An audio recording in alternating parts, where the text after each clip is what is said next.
BRS MLC కవితకు bail రావడంతో గద్వాల పట్టణంలోని కృష్ణవేణి చౌక్లో గులాబీ పార్టీ నేతలు బాణసంచా కాల్చి స్వీట్లు పంచి సంబరాలు చేసుకున్నారు.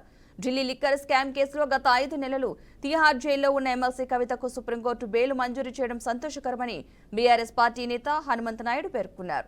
రాజకీయ కుట్రతోనే ఎమ్మెల్సీ కవితను అరెస్ట్ చేశారని, కోర్టులో ధర్మమే గెలిచిందని అన్నారు.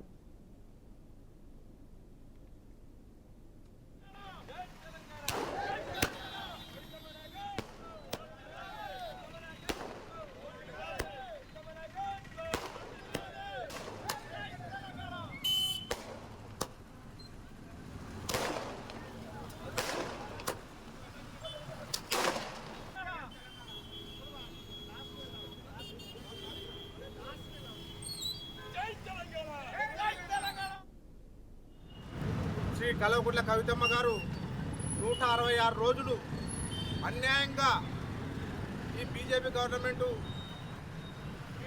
అన్యాయంగా ఇచ్చినందుకు నిరసనగా ఈరోజు ఆమె బయటకు వచ్చినందుకు బెయిలుతో బయటకు వస్తున్నందుకు మేము స్వీట్లు పంచుకొని బాణసంచి కాలుస్తూ ఈరోజు చాలా సంబరాల్లో రాష్ట్ర ప్రభుత్వం మొత్తం తెలంగాణ రాష్ట్రంలో మొత్తం కూడా బీఆర్ఎస్ శ్రేణులు అందరూ కూడా ఆనంద బాష్పాలతో పొంగిపోతున్నందుకు చాలా సంతోషకరం.